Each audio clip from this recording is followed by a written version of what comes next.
Have you ever found yourself in a quiet moment, maybe staring out a window on a rainy day or driving alone at night, and you get this sudden, vivid flashback? A snapshot of you, but younger. Awkward, hopeful, terrified, clueless you. And in that moment, a question floats up from the depths. If you could reach back through time, just for a second, and whisper something in their ear, what would you say? This idea, the fantasy to mentor your younger self, is more than just a fun thought experiment. It's a profound excavation of our own lives, a measure of the distance we've traveled, and a map of the lessons etched into our very being. I'm Danny, and this is a new SparkCast episode from English Plus Podcast.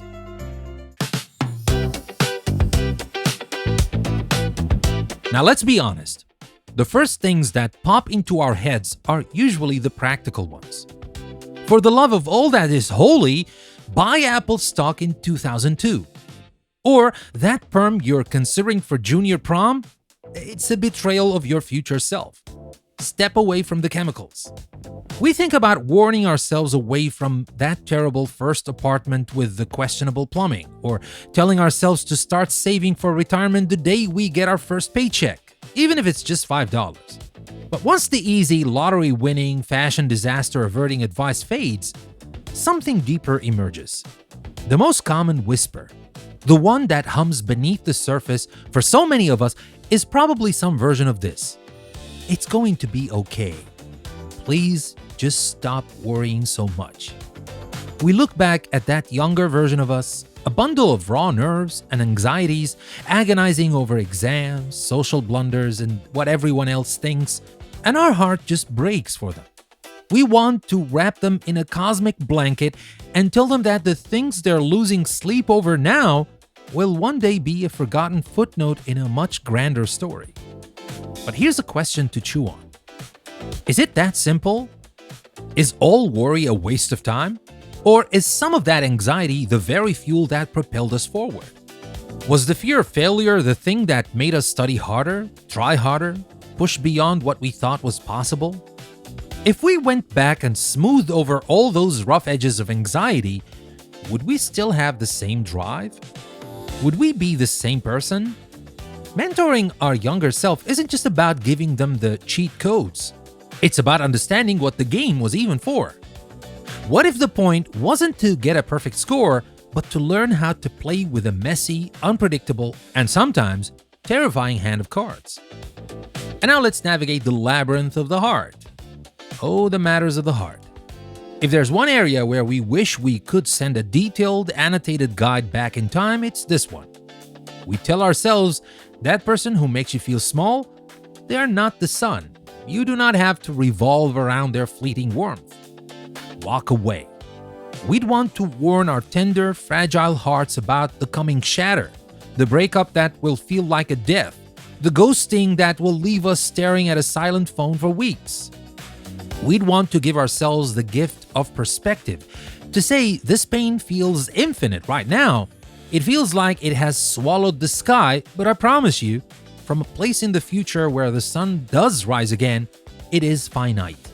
This is not your forever. We ache to tell our younger selves that their worth is not determined by who loves them back, that their value is inherent, non-negotiable, and not up for review. But then the paradox creeps in again, doesn't it? That devastating first heartbreak. What did it teach you? It probably taught you about your own resilience. It taught you what you truly need in a partner. It hollowed you out, that's for sure, but it also made room for a deeper, wiser love to grow later on. Those friendships that dissolved in betrayal or misunderstanding, they taught you the value of loyalty, the art of forgiveness, and the quiet strength of your own company. So if you went back, would you really prevent that pain?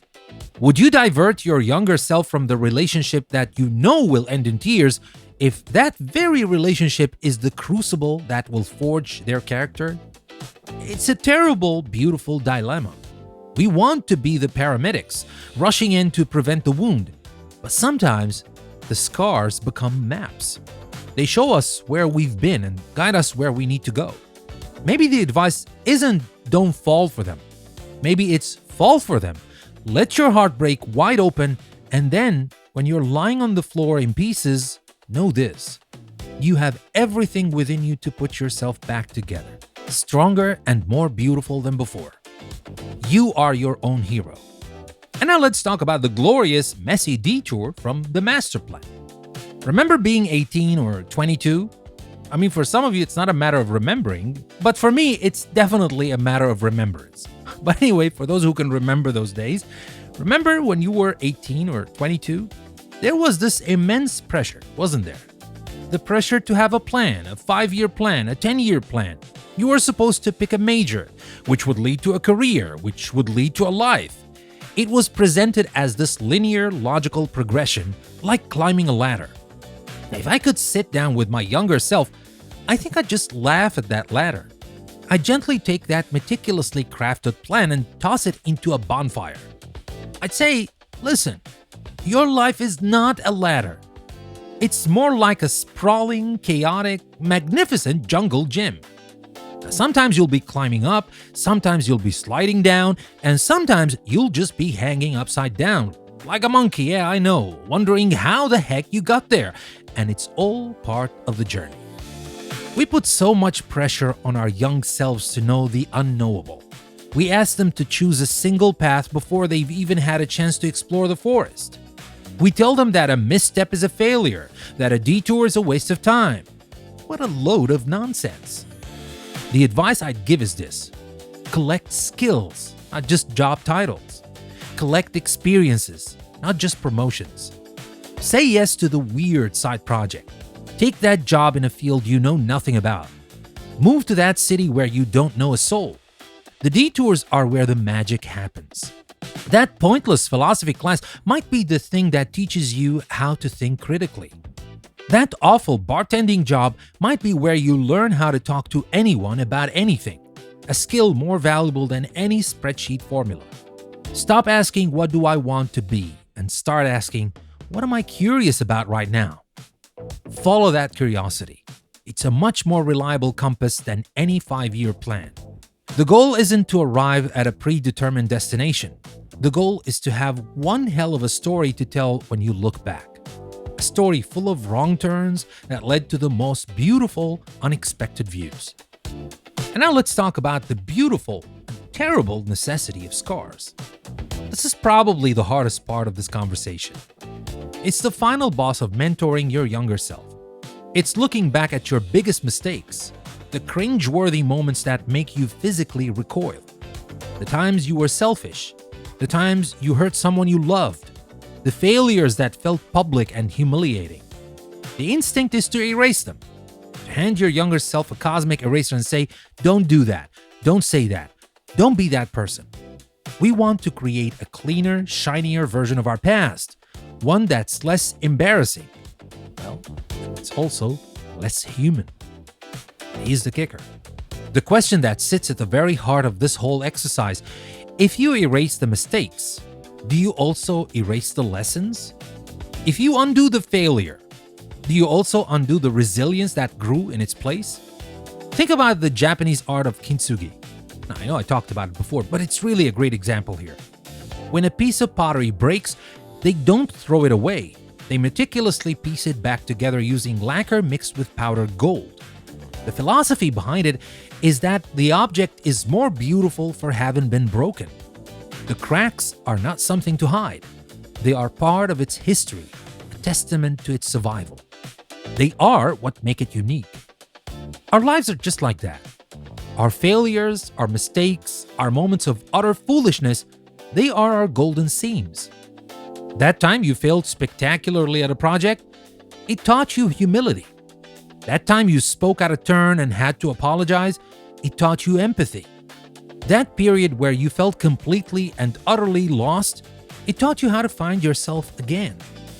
So maybe the advice isn't about prevention at all. Maybe the most powerful thing you could tell your younger self is this: you are going to mess up, royally. You will make mistakes that will make your skin crawl years later. You will fail. You will fall. And every single time, it's not the end. It's the beginning of a new golden seam. Don't fear the breaking. It's how the light gets in. It's how you become a masterpiece.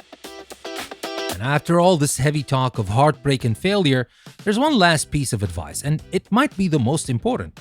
It's quiet and small. I would tell my younger self to pay attention to the little things. I know it sounds like a greeting card, but I mean it. I would say, right now, you are obsessed with the future.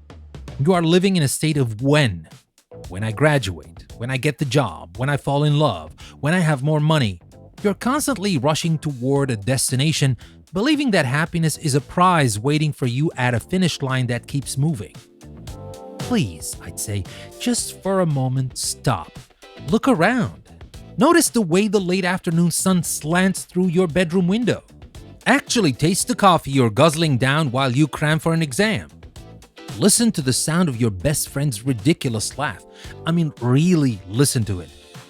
And file it away in your memory.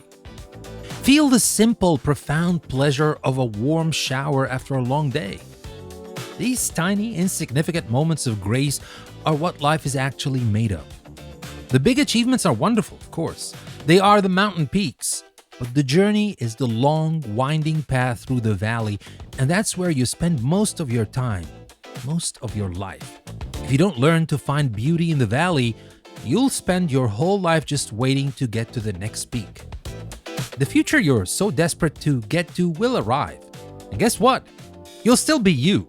You'll have new worries, new goals, new finish lines.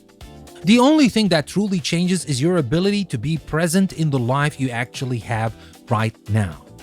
So learn that skill early. Practice it. It's the closest thing to a superpower you will ever possess.